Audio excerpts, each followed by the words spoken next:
Hello there, welcome to We Need to Talk. This is a podcast that's about wellness and about in-depth conversations with various people who have various things that they have done in lives, in different spheres of life. So we bring them on the podcast and we share stories that are worth your time. This is Gather Now Network and this is We Need to Talk. My name is Amoni Mokisa and I'm here with a very brilliant, beautiful lady who's going to share with us about living with purpose. Many of us out there, we struggle in our areas of life, work, school, families, say what, everywhere. So you struggle to find purpose, and Gail here is going to be able to share with us about finding purpose. Hey Gail, welcome. Thank you, Amen. I'm glad to be here finally. Finally. I know let's say it's been like a roller coaster, rush down, come up, to have this conversation. But I trust our guests are gonna have a very, very wonderful time listening to you. Welcome once again. Thank you, I'm excited. Have you been? How are you? I've been well, thanks. Yeah, I've been well, doing life, keeping it real. That's why people need to tune in today, because we're going to keep it real. We're gonna keep it real. Yeah. Why should someone tune in today, exactly? I think, as I said, we're going to keep it real. We're just going to not complicate things and just talk from, real life experiences, not according to any manual, but just keeping it real. Absolutely. I think that's the thing. Being real in life helps you discover some things about you. When you live a life that's not yours, it becomes hard to realize yourself. Yeah, so we have to keep it real today on We Need to Talk podcast. Gail, it's a lot. Where can I even start from? What's the earliest piece of you that I really could hear from you and make me understand who Gail is? Well, I think I have a very interesting story, because my life started off actually in a village in Zimbabwe. That's where I'm from. Oh. Yeah. So I think I was the typical African child, but grown up born to two single people, and my mom still being young. She got me when she was very young, sent me off to live with her parents in the village, and kind of got on with her life, and I was just getting along, trying to survive, I guess. And then my father, who at that time I think really got more serious about life and became a Christian, heard about me, heard about my plight, and he came through and asked my mom's parents if he could take me into the city, into a place called Bulawayo, where I grew up. And he had then been married, met a lovely woman, and so I moved over to be with them. And that's how my life began. So at that point, I was actually a very malnourished, sickly child. And moving into the big city, and I was actually even on a feeding scheme at school because I had kwashioki and all sorts of ringworms on my head, sores. It was just, I think, my life could have taken a turn for the worse had my father not come to fetch me. So fast forward to, finishing off primary school. It was a very confusing time, out of my comfort zone, learning to speak English. Speak some pretty good English. Well, yeah. thanks to education and schooling there. So I actually started at the bottom. It was a very challenging life, to say the least. I mean, I grew up with my stepmom, and the dynamics of being a stepchild, and the insecurity, the lack of self-confidence, and constantly the negative voices, telling me that I'm dumb, I'm not as bright as the others, I'm a sickly child, and, drained to the resources.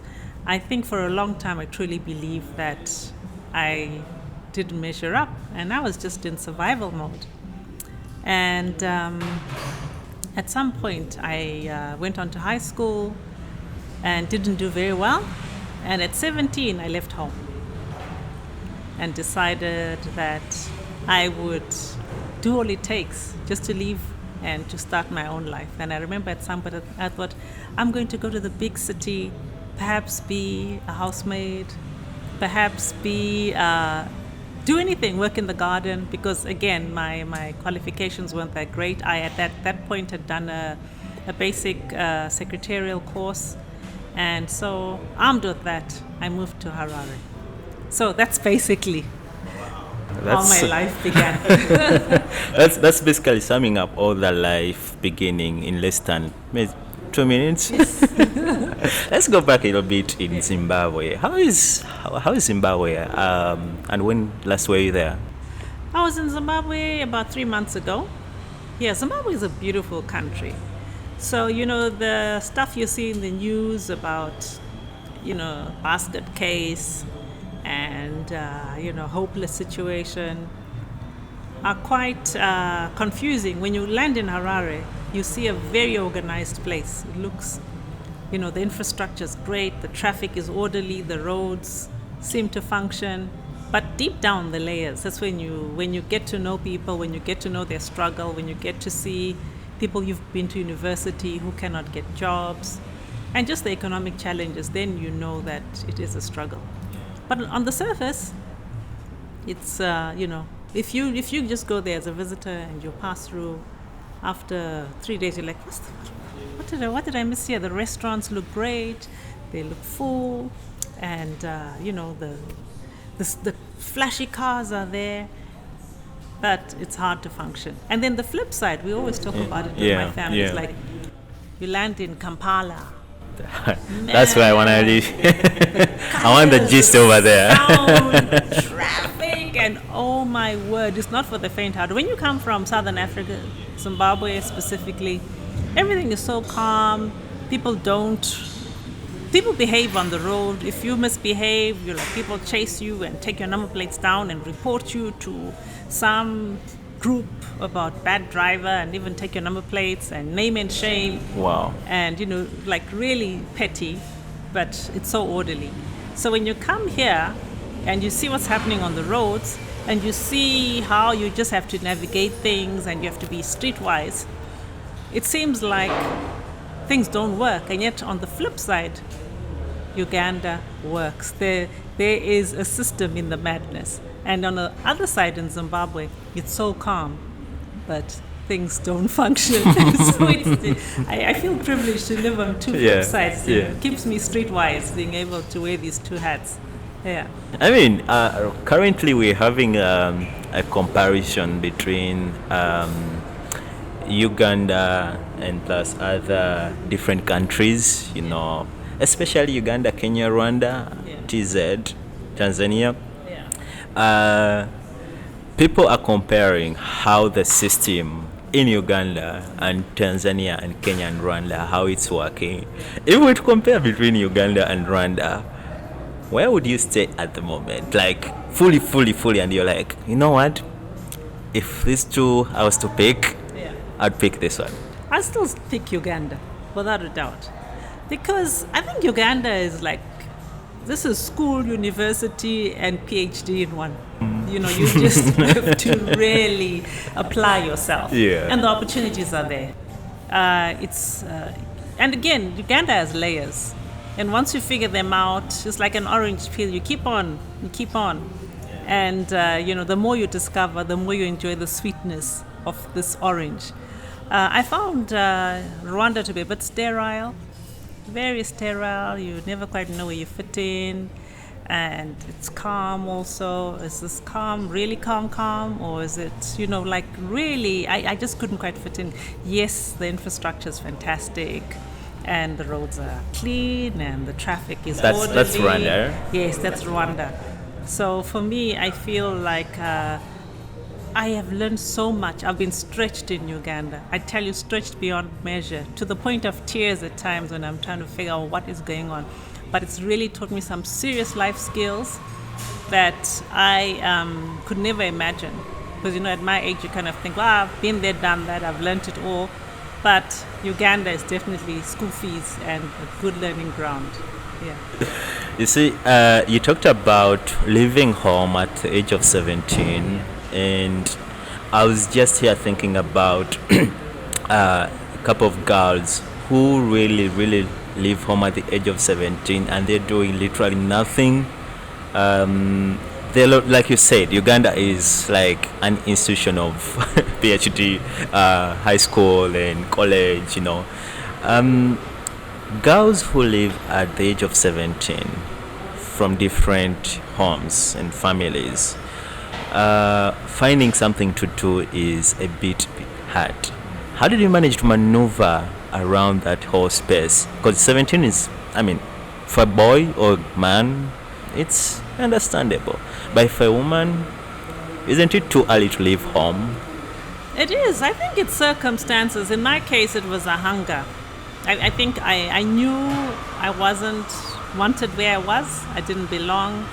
But I just had this hunger to just do something with my life. I just needed to get out, to improve my lot in life, to just find my place where I can just settle and be in a place where I'm not inconveniencing anyone, where I don't feel like I am dumb or I am, just a burden on people. So that hunger just is what drove me, because I did life the other way around. I left home at 17 and then started going to school.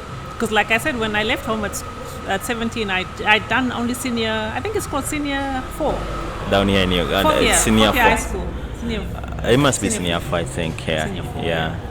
So I finished high school at 15. And then I went to do a technical course at a technical college. And when I finished at 17, I was ready to leave. So I still knew I need to go back to school. Because, as you know, Zimbabwe is very about education. If you don't have a diploma, if you don't have a degree, you are not considered worthy. So I knew that, okay, just go in there, get something, anything. And like I said, I was willing to even work as a maid. I thought, I need to get out. Even if I earn my few pennies, I'll save them, I'll go back to school and take it from there. So maybe it's the hunger. Now, I'm not saying other 17-year-olds don't have that hunger, but perhaps during my time, there were more options available. Certainly, I was willing to start at the bottom, which not many people are willing to do. I feel like in those days, there wasn't social media that would create all these impressions that, okay, maybe I should be an influencer. I could have been doing a lot of that. Do you feel that's a new term? Influencer? Influencer on TikTok. And I've seen girls who will like really start up a career and just sustain themselves, looking nice and with these bags and dresses and shoes and stuff. I didn't have that opportunity in my day. How did you land your foot back in the day, doing all that whole experience? Yeah. How did you get to realize that, this is the next step I'm taking, and you landed well? I actually, like I say, I did not know. I have to get out.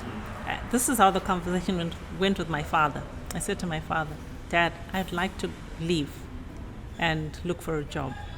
And he said, okay, go ahead and look for a job. I said, no, I want to leave and look for a job in Harare because that's the capital city. Just like someone in, let's say, Mbarara saying, I want to go to Kampala. So I want to go to Harare so I can find a job. And my father says, do you know anyone there? And I said, no. And he said, do you know that that place is not for stupid people? That's the word you used? Yeah. He said stupid people, and I was like, I know that. And he's like, so why do you think you're going there? And I said, I feel like the opportunities are there. He says, anyway, I have a friend I met a few years back. I'll call him and ask if he can accommodate you. And so he called his friend, and I went to caught the bus, went to the big city, and that's how I started. Yeah. So I didn't have a plan. It was just like, I have to go. And I think, thank God he had a plan for me, because I got to Harare, and then I started putting out my CV, knocking on doors, asking around until I got my first landing. Yeah.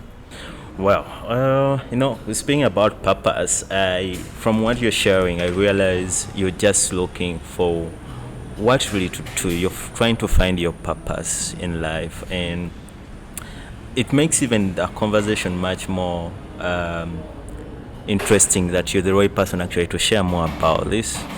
And now here you landed in Kampala, where the where the city is noisy, everything is moving different directions. Where do you start from when you're down here in Kampala? So Kampala, okay, so I must say, when we talk about purpose, I must confess that I didn't know what purpose meant. I didn't even know there was such a thing when I think I only tapped into it at 30, that, wait a minute, I have had this idea in my mind that this is what I want to do, because I am Christian, and one of the things that I always learned about is like, commit your plans to God and He'll make them succeed. So I was like, now I'm a bit worried about committing my plans to God, because I have a feeling He's going to say I must be a missionary or pastor's wife and go to Timbuktu and preach to missionaries. So I was like, so I ain't telling God all my plans, because I know I got it, So it was only later when I started feeling this emptiness that, okay, I just wanted to work, make money, and make sure that I cushion myself from poverty. That was my mission, but that wasn't my purpose. So it was about survival rather than committing the plans to God and say, okay, you created me, So it only hit me when I hit 30, like, okay, why do I feel so empty? Because my dream was to have this high-flying marketing job, flying from airport to airport. By that time, I had done my degree. I went to night school. I would work during the day and go to college at night. Got my degree. I finished high school, got my degree, and now it's like, this is it. Went to Chicago, got this high-flying job. This is the time the internet hit, and I'm teaching people what the internet is about and so on. And just feeling so empty. So I'm like, there has to be something bigger than this. So it was at 30 that I started learning about purpose, learning about doing something that resonates with you, that God has purposed for you to be doing. It was only at that point that it finally clicked. Yeah. I believe there are many people out there who can differentiate between purpose and mission. What's purpose? Purpose to me is reminds me of Jeremiah 29 verse 11 that says, I know the plans I have for you. So purpose is aligning yourself with those plans that God has for you, because He created you when you were in your mother's womb. He knows, He put the parts together. So it's like, that is the engineer. So unless you go back to the engineer who put the parts together and say, okay, now help me understand what is my function, you're just operating blindly. So purpose is when you finally go to the maker and you say, okay, what's your plan? What's the plan? And when you align yourself with that, it's like beautiful things happen. Why should someone really have purpose in life? Because I will have a friend who is doing maybe a certain job, and actually I have a friend, he works from he does a 9 to 5, but you're going to find him in every part around town. You're going to find him enjoying life, but later on when you're having like a one-on-one, he's telling you, man, I'm really broke. But over the weekend, you're seeing him literally everywhere. Yeah. Does this person have purpose, really? I don't think so. And just sadly, some people will live life, get a job, do the job, get married, have kids, retire, and die without connecting to their purpose or reaching their promised land. For me, like when you connect to purpose, it's like now the steps you need to get to your promised land. So, and some people are just like that. They just pass through life. And then there's some who will ask, why am I here? This is meaningless.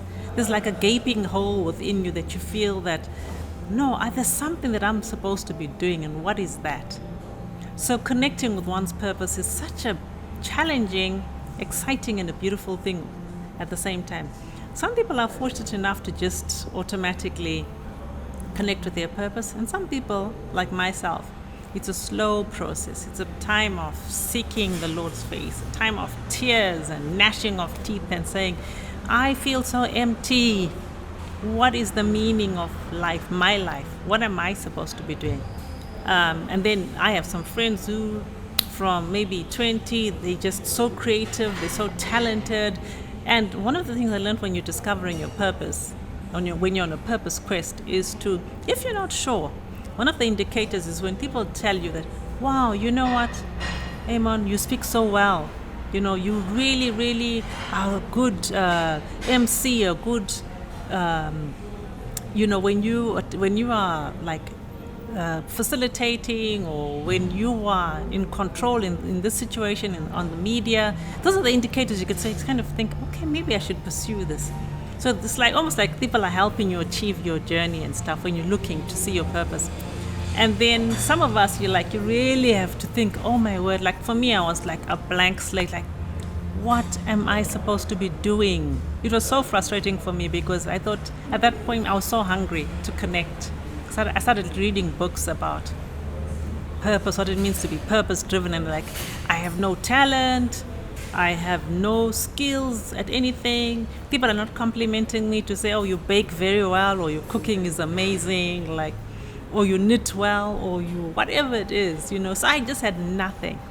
So there's two camps, I think. Those who get there quicker, and it's almost like they just, the environment, whether they go to school and they connect with the options available, just lead them to that. And then some of us are searching, and then we finally get there. Yeah. You're talking about having compliments and someone being able to have a certain way of realizing that, okay, this might be my purpose. How do you tell that this is not my purpose? Or maybe I should go this direction.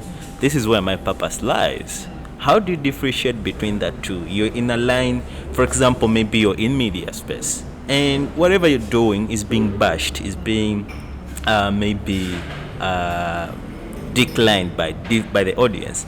And maybe you are in a certain business, and you feel like whatever you're doing doesn't really come out. You always year in, year out losses. Do you think those are some of the indicators of you're in a wrong journey, or you're chasing a wrong purpose in life? I think purpose is when you enjoy what it is you're doing. Because if you can connect with your purpose, it doesn't matter whether you're paid or not. It doesn't matter how, the people on the other end perceive. But it's something that you could do, that even if I say to you today, here's a job. This job is a technical job, and it's not in line with your purpose. And this is the motions you have to go through. I'll pay you X amount. And then, or here's a job that you really enjoy doing, that you would even be willing to accept without pay. So that's the one, where you feel so you light up, where you feel excited to get up in the morning and say, I'm going to do this thing, not like, oh no, I'm going to do that job again. Yeah. So for me, I feel like purpose is when you really, really are excited to do life, excited to do this thing, excited to see what comes out of it, even if you're starting off at the bottom and there's nothing coming out of it. And that's the reward.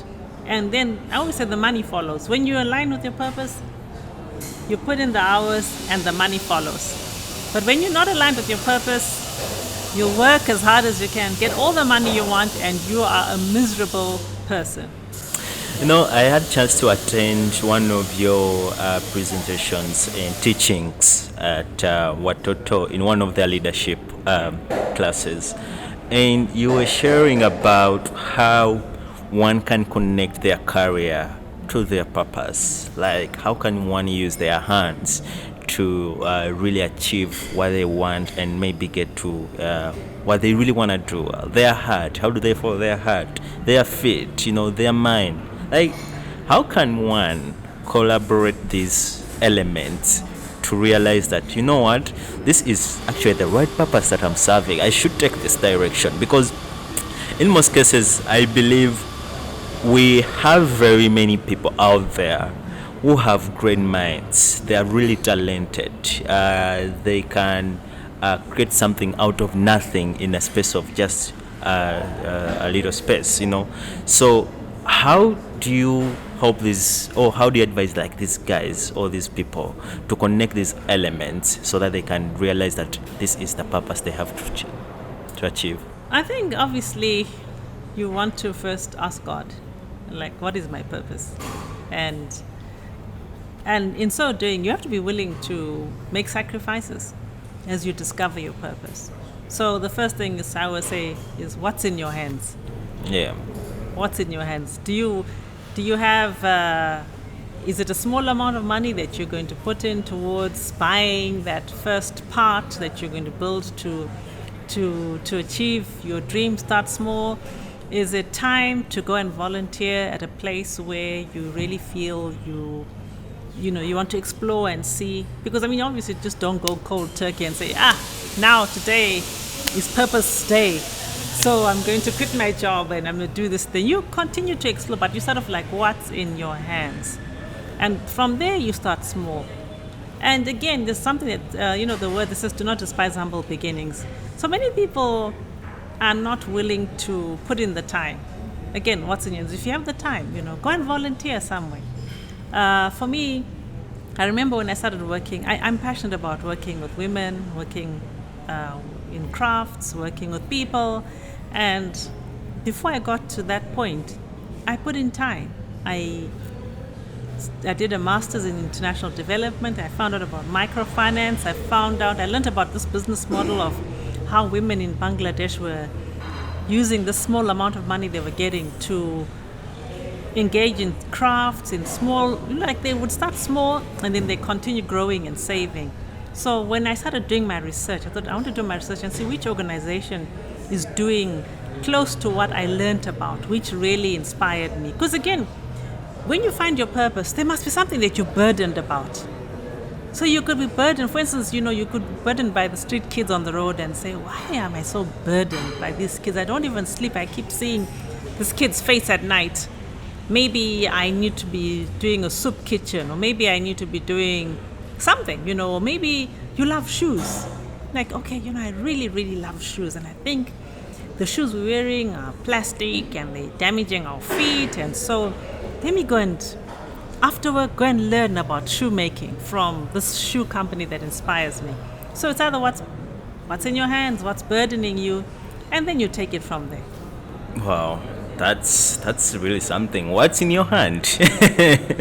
Because in most cases, what's in our hands is what we take action on. Because if you're not really motivated to do something, doing business in Uganda is something hard, by the way. And taking decisions, being able to say, okay, I've taken this direction and I know I'm going to put in all what it takes to make sure that I achieve what I want. Yeah. What motivates you every day, to wake up and do what you're doing? I think for me, it's I love people. I'm always excited to say, okay, this morning I'm going to go and, do what puts smiles on people's faces. As you know, I'm in the coffee industry. And again, we are gonna talk about that. The producer should just put that applause. Boom, boom, boom, boom, boom. We're gonna talk about that. Yeah. So I think just being able to connect with people, to hear their stories, and that's what really motivates me in the morning. I'm always thinking why don't we do this thing? And if we did this thing, bringing people together. I love being African, and I love this African renaissance that's taking place. We are, the borders are becoming blurred. So for me, I feel hey, if I'm in Uganda, I'm Ugandan. If I am in Tanzania, I am Tanzania. I'm claiming I am African. So being able to sit with fellow Africans and hear their stories and just observe and learn and, different cultures. And it's every single day, I get a chance to meet fascinating people from all walks of life and just hearing their stories. Yeah, that's what really gives me that excitement to get up and face each new day. It's something that really everyone should have, because you can't just be out there and you're just waking up really every day to just eat, drink, walk around, talk to someone, you should have a reason why you are really living, why you wake up every day and you're going to do something. That's something that everyone should have. And I personally, I think I realized that 2 years ago, I was just really waking up every day, go to work. After work, go and do different things that are not even, valued for. And not until I was like, what? I think you need to find a direction that you are doing something that you value and is adding value onto others.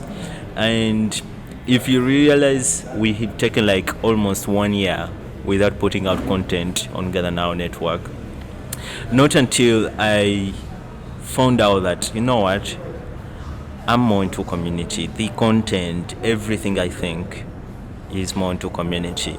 So I sat with my team. I'm like, what, we're going to alleviate, going to, channel all things that we're doing, plan, and deliver content that helps the community, get deep into the community. So we came up with We Need to Talk podcast. And that's why we're here. We need to tell stories that help people in the community. Someone out there needing to know, why should I do a certain thing? And why am I doing a certain thing? So We Need to Talk podcast is just here to have those stories, to have a conversation about community, wellness, your mental health, financial literacy.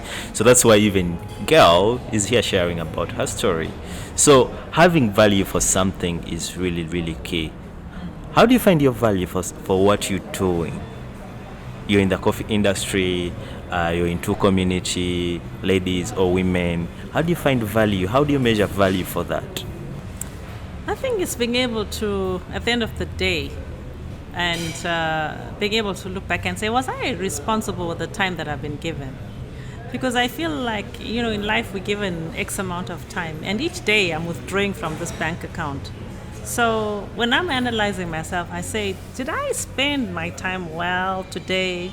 Of course, some days I am not responsible. I will spend a little longer than I should on Instagram, But then there are some days when I look back and I say, you know what? I spent, like this morning, I had a meeting, and then the one of the ladies who sews for us from the police camp came and sat with me, and we ended up talking for about half an hour. And when I look back, I'm like, one could say, oh, you know what? I could have made money during that time. But just sitting and listening that she's a mother, I'm a mother, and we were comparing notes and we were sharing life's journey. For me, that's value.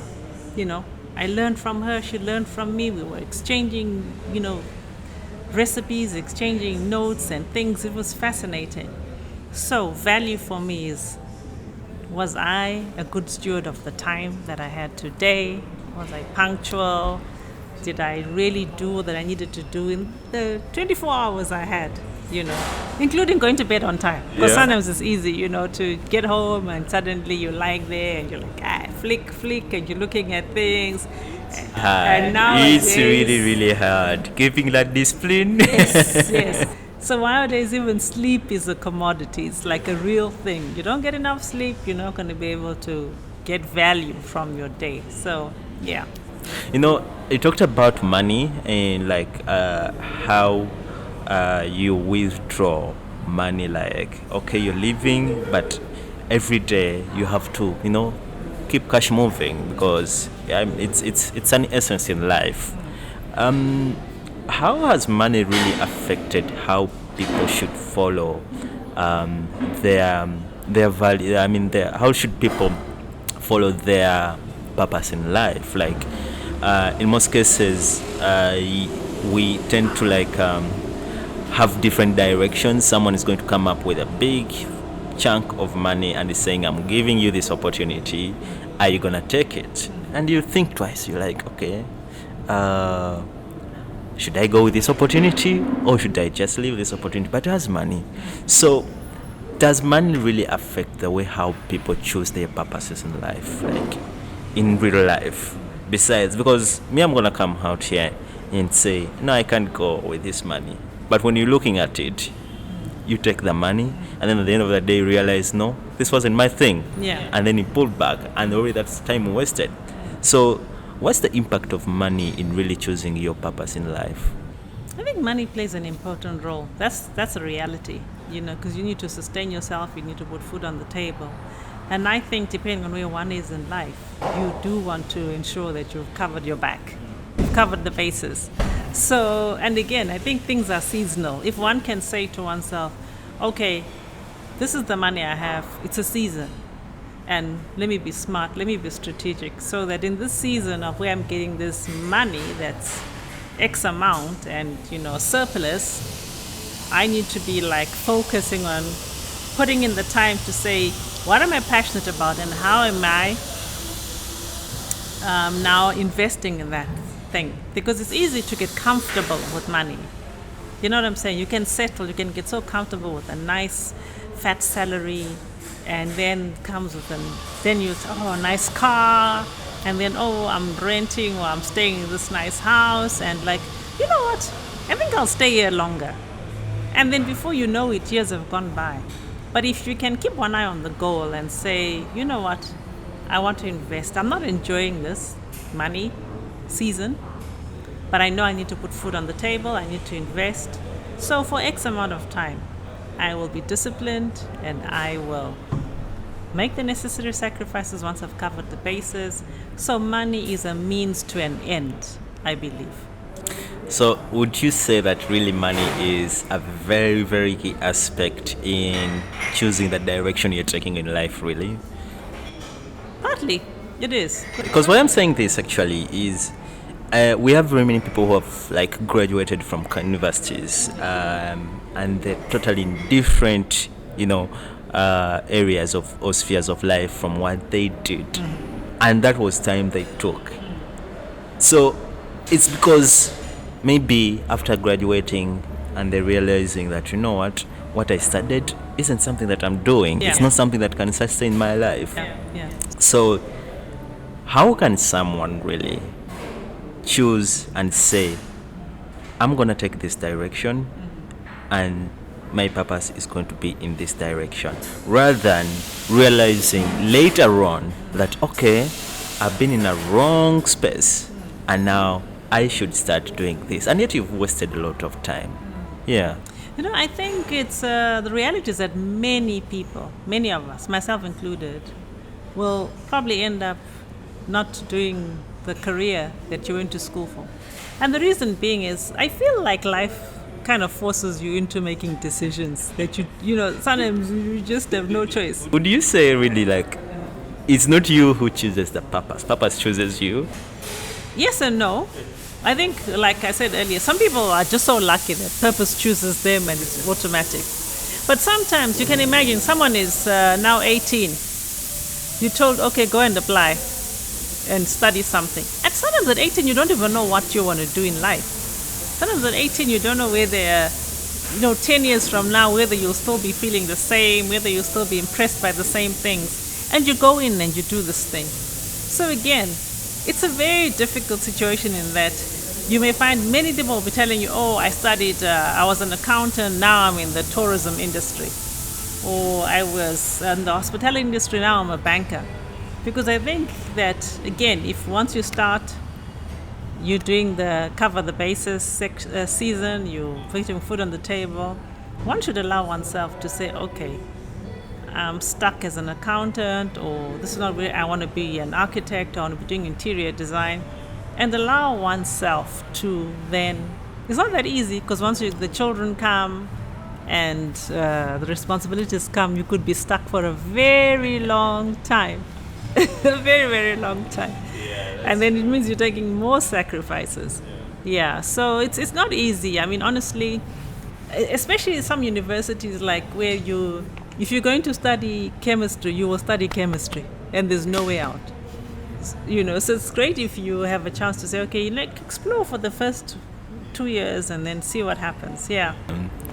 Well, I mean, like in life, if you decide to do something, I would say like really go for it. If you feel like your guts are telling you to go for it, go for it. Yeah. How did you get into the coffee industry? You talked about coffee earlier. Yes, so my husband moved here in 2016, and I remember I was really annoyed because I was not ready to move again. Because since we have been married, we've moved countries. I've lived in various countries. I've lived in Kenya, I've lived in Rwanda, I've lived in South Africa, I've lived in Eswatini, and so now we had just moved back to Zimbabwe, and now I'm starting to unpack all these wonderful things I've learned and putting them into practice and setting up a business. And then my husband says, no, we have to move to Uganda. Anyway, long story short, I said, okay, I'm only coming because I want to find out about the coffee industry, because I want to open up a coffee shop in Zimbabwe. So when I came here, I started looking around and said, okay, which coffee shop is here that I could say, do you want to come and open up a shop in Zimbabwe? Because I thought, I don't want to reinvent the wheel. What do I know about coffee? So guess who I met first? Gloria. Okay. Yeah, from Indiro. And so a friend of mine in Zimbabwe is Ugandan. And so she said to me, hey, you need to go and visit Indiro. And I know the lady there, the owner, and she can give you advice. And she was gracious. She spoke to me, gave me advice. So I said, okay, can you come and open Indiro in Zimbabwe? And she said, it's not that simple. So anyway, she encouraged me to learn about coffee. So I said, okay, now what do I learn? Okay, let me be a barista so that at least I know how to make the coffee in case I don't have someone to work with me. And so I registered to become a barista. First thing I did was, I went through the motions, finished my course, did my first stint at Indiro. We opened up Muyenga at the restaurant there, Yamasen. Yeah. And from there, I think after I worked some time there, opened up, got the stuff going and everything, it was like, okay, what next? And then I heard about this basic quality control course at UCDA. I joined, and it was a fantastic time of learning. There I learned everything from cupping to, and we're starting at the bottom. Again, this is where you're like, if you want to find your purpose, you have to have a lot of humility.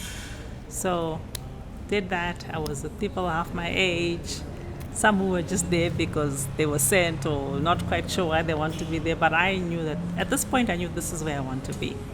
So I put in the hours, and even after the course ended, I asked if I could just continue volunteering, setting up the cupping tables, drinking a lot of Robusta, some good and not so good, amazing Arabicas, also some good, not so good. And then I thought, what next? And then I heard about this Q grader course in Nairobi. At that point, I had no idea what it's about, so I registered, went and did that. And when I got there, I got the shock of my life to find out that it is such a difficult, challenging course.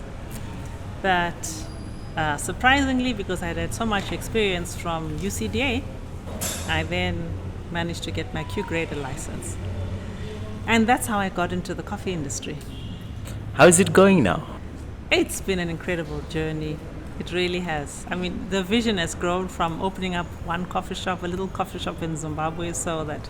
Oh, we have a coffee shop in Zimbabwe? Not yet. It's still waiting. I thought it will come soon, because I thought I'm only here. When my husband said we're moving there, I said, I'm only here for a while, 1 year, then find someone to come open up a coffee shop in Zimbabwe, and then I'm good. But here's the thing that surprised me when I came to Uganda and started learning about coffee. I was just so shocked on so many levels. So I personally didn't drink coffee before. I was one of those who had these misconceptions about coffee, that, it's unhealthy for you and, it's bad for my body and so on. But I started feeling the effects of when I got into the coffee industry, I started drinking coffee, and how it really had a positive impact on my health, mentally especially. But what really surprised me was how come I never knew about Uganda and Uganda's incredible coffee heritage? It just baffled me. I said, I know Kenya. We always hear about Ethiopia. We know even about Rwanda, but Uganda is nowhere near the radar. And then when I started learning about Uganda's incredible history and Uganda's place in the coffee global industry, I was gobsmacked. And then like Uganda's the world's eighth biggest coffee producer, and it's Africa's number one, because even though Ethiopia produces so much coffee, they're consuming 50%, and we are not consuming that much. It was just all these things that bugged me. And even in 2020, when Uganda got the third best global taste coffee, and I'm like, this is just puzzling. Why? And so I actually had this, at some point I even got angry. I said, why am I in this incredible coffee country and I can't get a decent cup of coffee? If I'm driving from here to Gulu or Mbarara, I can't even get a cup of coffee. Why is it when I come to Uganda, I'm not seeing anything about you are now in coffee country? Why am I not seeing, like how it is, being there, bought the t-shirt. People are talking about Waraji, people are talking about Rolex, but no one is saying anything about coffee. And why am I going to conferences, including government conferences, and drinking instant coffee, Nescafe? At some point I was so enraged. I was really, really upset. I said, this is not making sense. Why are we letting this wealth flow out of our fingers as Africans? And so my call to action is I'm going to start doing coffee experience classes, where it's a little class that's full of information about the incredible coffee history, including the health benefits, including just a basic coffee experience where the person leaving has a different perspective and appreciates what coffee is about. And all those misconceptions about, coffee will give you cancer, because coffee's had a bad rap, and it's been the poster child of caffeine, and yet, tea also has caffeine, and so does dark chocolate, and so does green tea, and so does Coca-Cola, and all these energy drinks, where we let's compare apples with apples, and let's separate facts from fiction and pseudoscience. So for me, it's been more than just okay, I'm in here to make the money, and yes, I do need to sustain myself, but I think with this passion and purpose that I have concerning the coffee industry, I really feel like I've had opportunities now. We've recently opened up a coffee shop, which I believe is the best priced coffee shop in Kampala, with good quality coffee. And the way I set up this coffee shop was such that the person in this, we have, where our coffee shop is, you can actually have you can have a border.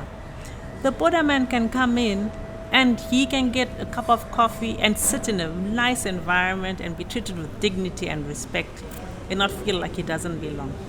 So whether you're an executive or a border or border man, or whether you are a lady sewing or beading in the market, or whether you are a high-flying executive of a bank, our space lends itself for that. And you get to taste proudly Ugandan coffee. And I say proudly Ugandan coffee, we're not just focusing on specialty coffee, which so many coffee shops are focusing on, but we're keeping it real. We keep it so real. And I love being in that space, because we've even had farmers who come all the way to our coffee shop and say, I've never had a cup of coffee. Will you brew for me my first cup of coffee? And we celebrate that. So for me, this is what gets me going in the morning, okay, every African drinking African coffee. And that's our agenda. And just sharing the coffee gospel. I get excited about it. It's really good, because Uganda is really doing well when it comes to the coffee side. We just need to get more consumers of coffee in Uganda. Let's speak about a little bit about health and coffee. You talked about how coffee misconceptions are in the coffee industry. What would you talk about, or what would you say about health and coffee in Uganda? So the science is really, really out there right now. I think America gave coffee a bad rap because, again, if you consider the Starbucks model, Starbucks isn't really about the coffee. It's about a vibe. So you find you have this dark, bitter coffee and a lot of cream, sugar, and drama that basically makes people sick. Compared to a good decent cup of coffee, which ideally would be black, but even 1 teaspoon of sugar and a bit of milk and there won't do you harm. But the real science is that, and there's a study that was done in the European Journal of Neurology. It was done, I think, in 2008, where the science shows that with every cup of coffee you drink, it actually is good for your mental wellness. So the study indicates that people who drink coffee are less prone to depression because it increases your dopamine and serotonin levels. And also, as we get old, our brains start to rust. So coffee is so high in antioxidants. And also, with those antioxidants, you find that not only does it help you in terms of the caffeine, and that actually helps, keep your mind, remove the rust, to put it in simple terms, So this is why some people say when they have coffee, it's like a light switches on, like suddenly, really feeling alert, feeling, obviously everything in moderation. So generally it's advised to drink more than 4 cups of coffee a day. But there's so many other health benefits for your gut health. If you struggle with constipation, a lot of people who drink coffee are very regular. You don't struggle with constipation because it increases your metabolism. We as Africans continue to ride on all these perceptions. Do you think Uganda should really concentrate more on our own coffee rather than doing other maybe like farming practices or growing other crops like maybe cotton, food crops like maybe maize, beans, legumes, and concentrate specifically on growing coffee? Do you think that should be the direction? I think we obviously shouldn't put all our eggs in one basket. I think it's important to have a balance. What I like about coffee is that you can intercrop. You find that you can have your matoke, your peanuts, your G-nuts, and so on. So obviously you want to have, a good balance in terms of. But certainly, I think coffee is already the number one agro earner for Uganda. And I think where there's obviously idle land, the beauty of coffee is that, for the next 100 years, this is it's an investment. It's not like maize that is so, you have to tend to it. The season comes and goes, and then, so on and so forth. We do need maize, I guess, for other uses. But at the same time, I certainly think that the more people who can grow coffee, and again, it's soil erosion. Why not have a coffee tree? Can still intercrop and get, still have a harvest around the coffee. So I'm certainly, yes, let's have coffee, but let's also not completely say it's one of this and nothing else. No, I think we can't put all our eggs in one basket. We do need to have various crops, but coffee should be number one without a doubt, because again, we can have coffee, matoke, G-nuts, or different plants in between as we intercrop. I mean, speaking about like really food or coffee and other related plants, Africa is known to be, the basket of the world. Let's say, what would be like the consideration of various countries in Africa? Because at least you visited various countries in Africa. You've been to South Africa, you've been to Kenya, you've been to Uganda. So, which means you have a vast experience in these various countries. And when we choose like to really concentrate on farming, like Uganda we did, or like how Uganda did, as a country, do you think we are serving the right purpose? Without a doubt. I think, especially now, more than ever, global warming, I think food security is such a powerful thing. Because when we let go of our ability to generate or grow our own food, we're letting go of our own power. And Uganda, Africa is so fertile, particularly Uganda. I kind of feel like you can put something in the ground and it comes up. So And I also love the model of small scale farmers because, again, you still have a bit of power. You can grow, you can seed harvest, make sure you keep your seeds and make sure you grow and you can basically sustain yourself. So we definitely need to increase that because I think where there's food, there's power, you see. And what better place than Uganda? That's great climate, rich soils, water, abundance of water. I mean, hey, that's power right there, Yeah, that's power. That's power. How long have you been in Uganda? 6 years. How's your family? My family is well. My husband is thriving. He loves working with coffee farmers. Their bank sponsors or funds a lot of coffee farmers to develop their farms and so on. So it's been a good, rich experience for my family, contrary to what I thought when I first came here. What did you get when you first came here? When I first came here, I was like, oh my word. This is just crazy. How am I going to survive? Even driving for me was scary. And just how am I going to navigate? So it's been an incredible time of learning, of growing. And I'm sure when I do go back, it will be I'll go with my heart and hands full and head too with knowledge. Because we have quite a lot of marriages that are happening currently at a young age. You find someone getting married at 15, 16, just because they got pregnant and they're forced into early marriage. What advice would you give such a couple in that situation to really not lose their sight of their purpose? So I got married young.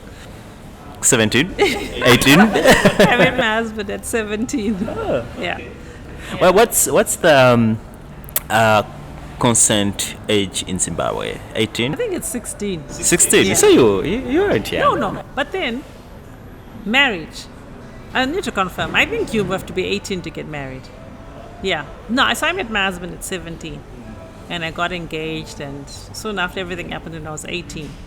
So I guess 18 is slightly older than, say, someone who is 15 or 16. And again, when you say marriage, I'm like, are they like legally husband and wife and they're now like in covenant? Cohabiting, basically, let's say. That's a very difficult one. Yeah. That's a very difficult one when you're cohabiting because, again, it's a loose arrangement, right? And as you grow, maybe you find that people will continue on their different ways. But I mean, if you've both decided to commit to this, and you love each other, and this has happened, even at that age, I think there's pros and cons of everything. To seek people who can mentor you. I mean, as a young couple, I'm always saying, find a couple that you admire that's done life already, and then maybe walk this journey with them. And,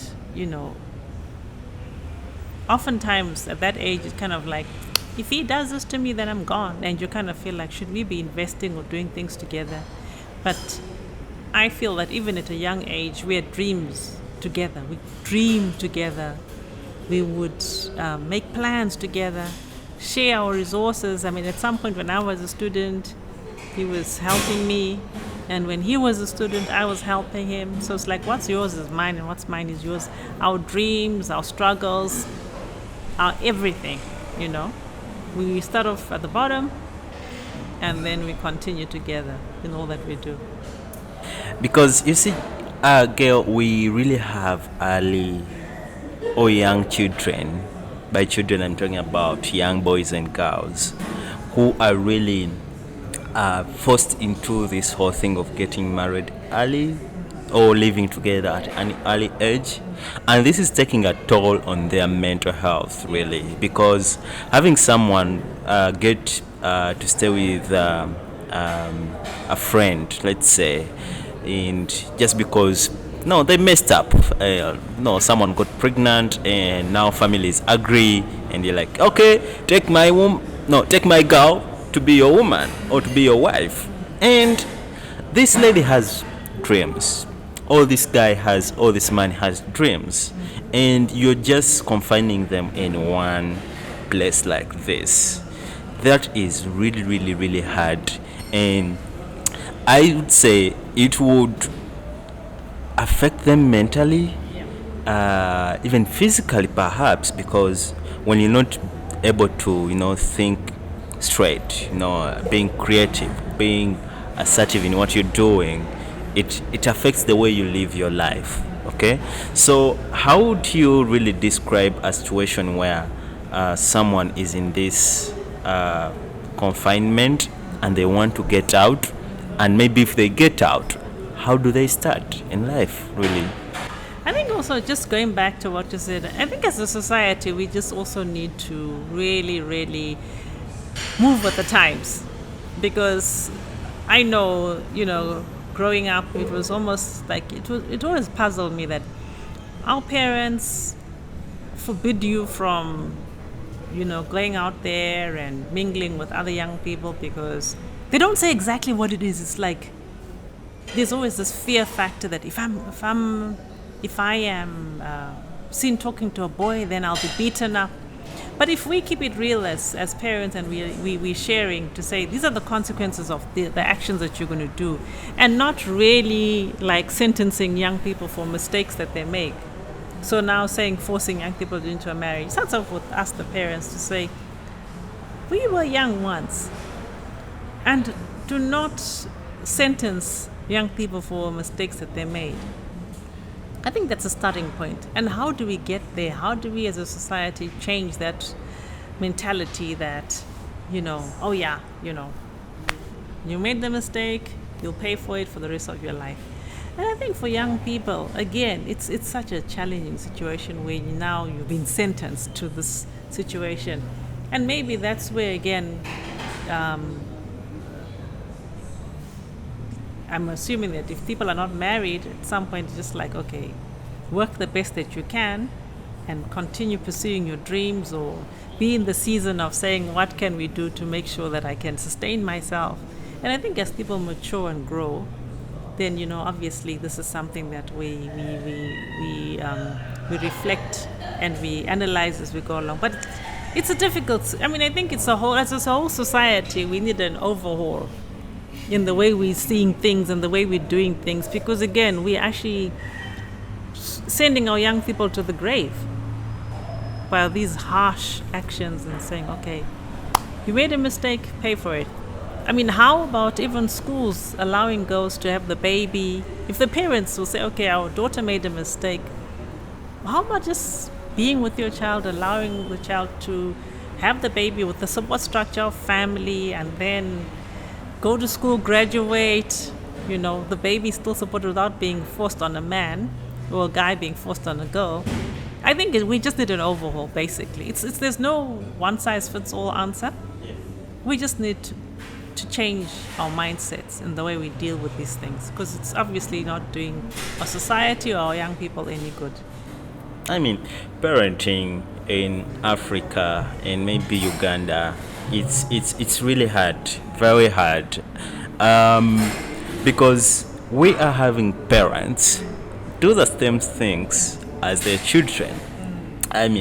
Through the communication, how they talk, how they walk, how they behave. Basically, the society that we're in today is having a lot of things that you can't differentiate, that this is my parent and this is a child. That's where we're finding now children being able to do some things, and we're like, oh, she did this anyway, I'm not surprised. You get, we're having parents who, let's say, who are well off, have their children do certain things, and we also have like these parents who they're trying to live like a middle class kind of lifestyle, or even a poor lifestyle, and these children are watching the other well-off children doing some things, and they also want to do such things. How would you advise this person who is really living a poor lifestyle and is watching this person who's living like that a lifestyle, who you admire that lifestyle? How do you advise this person to really take that time, to feel like, or to understand that, you know what, work hard, you'll get there. Okay, if your parents never worked really hard, because that's the term they use, like, okay, your parents never worked hard, that's why you're living a hard life, a poor life. But this person can be someone, can be something. What is your advice to them? I think it's just, don't despise humble beginnings. Keep it real. Social media is, I just find that it's an enemy of progress at times because, you're seeing this quick life, high, flashy way to make money and so on. But I think it's just, keeping it real with your children and, just keeping them grounded. I think for me, when I look back, I really appreciate the humble beginnings that I had because I feel like it was a good platform. But sometimes those hardships in life are what ground you. And I think if you can always remind the young people that, you know what, those hardships are what define you, are what stretch you. Because when I grew up, I remember the privileged ones who had the soft life, who didn't have to work as hard. When I look at where they are now, and I look at where those of us who had a tough upbringing, who had it tougher, that staying hungry helped us stay focused. So, kind of like that hunger you have is going to be the fuel that will drive you to achieve greater things. And the things that you get, all that glitters is not gold. I think it all depends. It's all now dependent on, community. I know one of the things that really grounded me was having community groups. So where young people can, whether it's, I'm thinking of groups like Girl Scouts or I know I was part of a group called Pathfinders at church. We would go and be with other people and learn crafts and learn skills, and that just kept us together where we knew that, okay, my focus is not on this gold that's glittering, but my focus is on developing skills that will that will be the catalyst in me getting there. Yeah, and again, I would always advise young people to stay away from.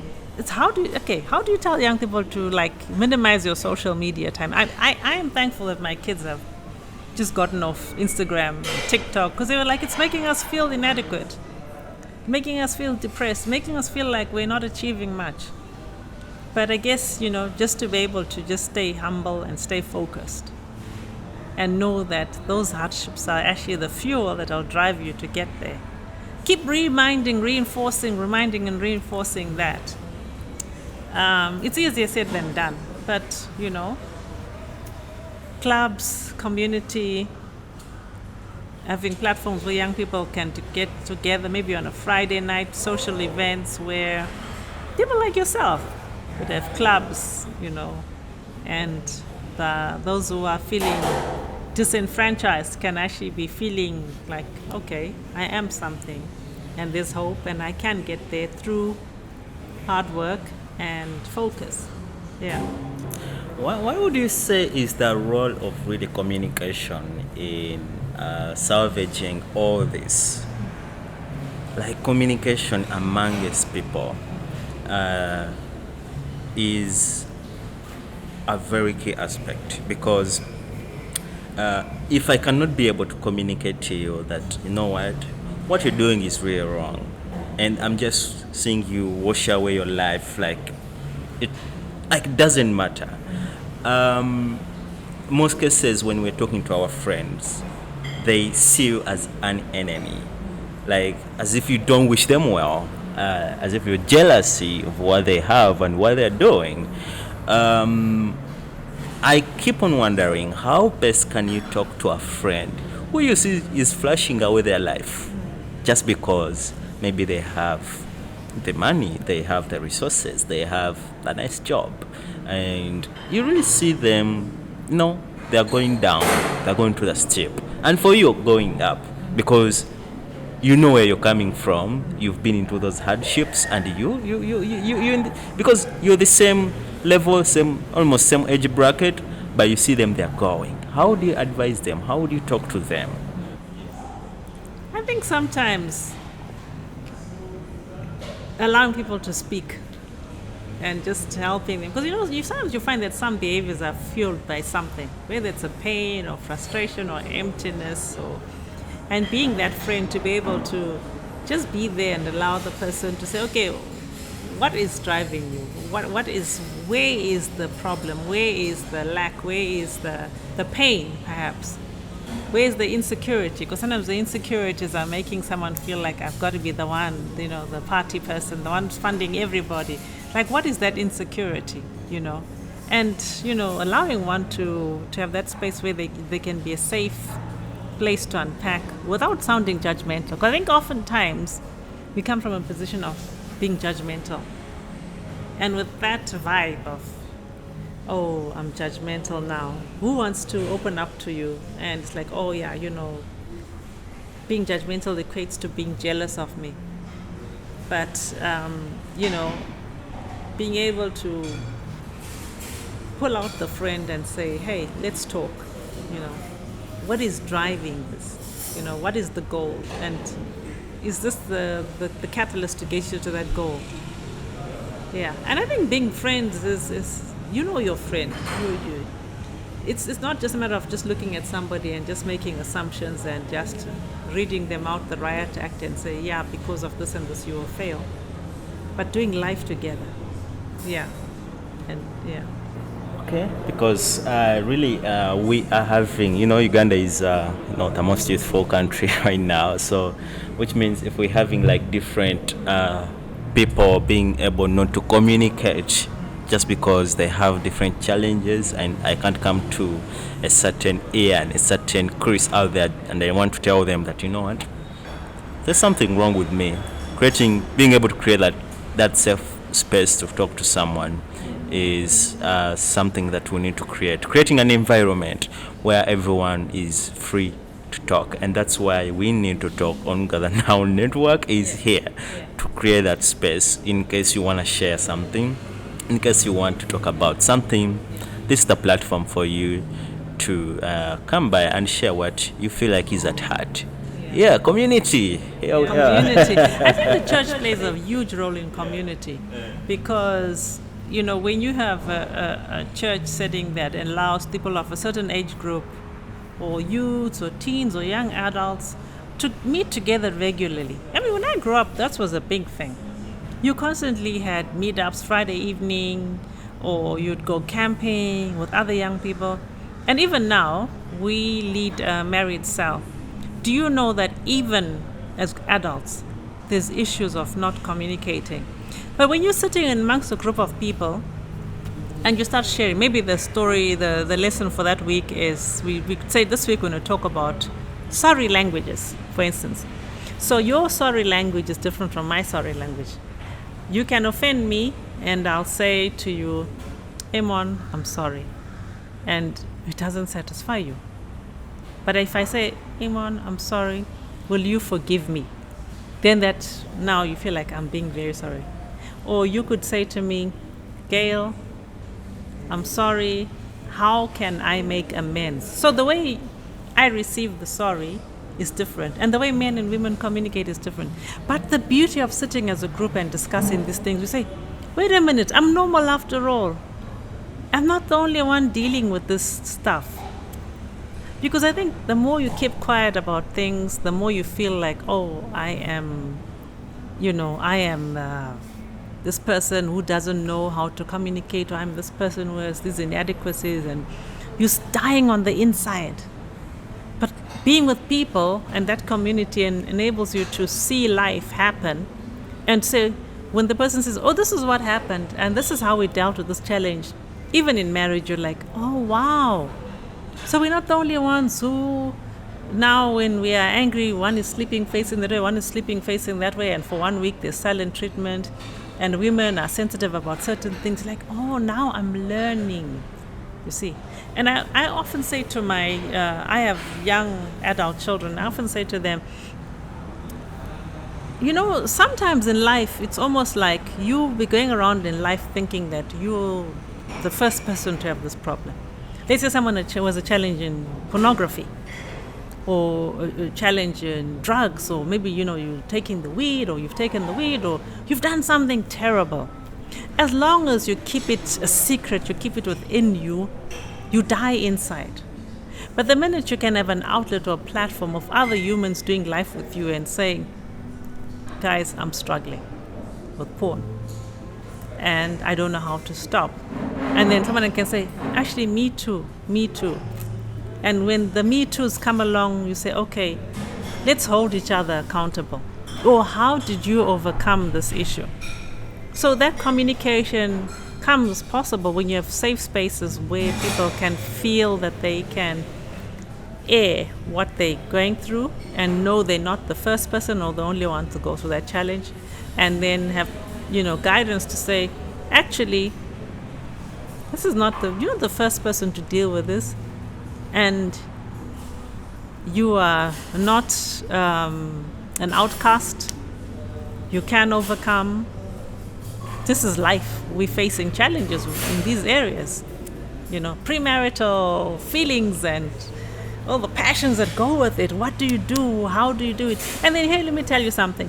Right now with our society, even men feel challenged. I mean, my son is like, Mom, sometimes I'm going out there as a guy and I'm struggling because the girls are expecting me to be a counselor, a provider, a blesser, and I can't fill those roles. It's too much. And then they still challenge you like, oh, you're not man enough. That's right. You're not man enough. Oh, so you why aren't you getting it on with me? Why you don't find me attractive? So the guys are constantly under pressure. Then you find sometimes a lot of guys are giving in because they're seeing that's what the norm is, or social media saying a real guy will do this, or a real guy will do that.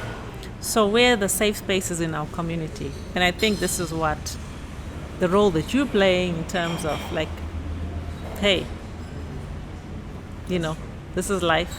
You're not alone. You're not the first person. You can overcome.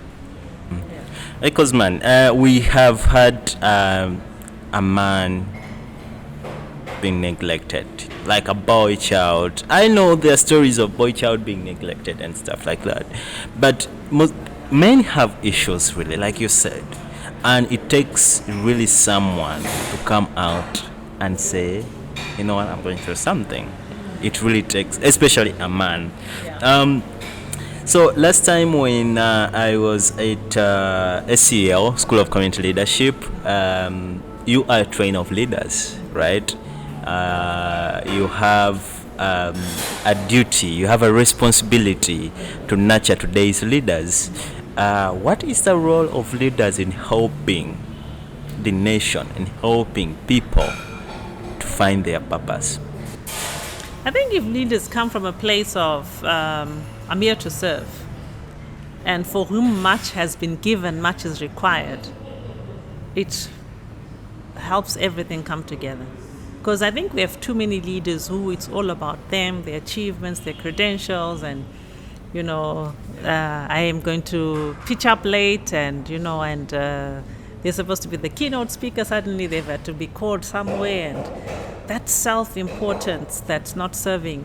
But I think if a leader is now taking on the purpose of I'm here to serve, I have certain credentials. I've been privileged enough to get these credentials, or these assets, or this privileged position, or whatever it is, and because I've been given that, much is required of me, and therefore I will pour back into the community that I'm blessed with, or that I'm privileged to serve in. How am I making a difference in my community?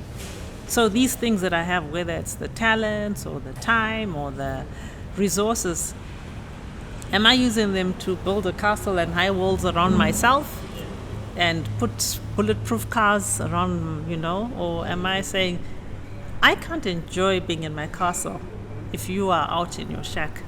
How can we level the playing ground so that at least, I'm making a difference in my community? Yeah, so every leader should go to bed at night with that ringing in their voice.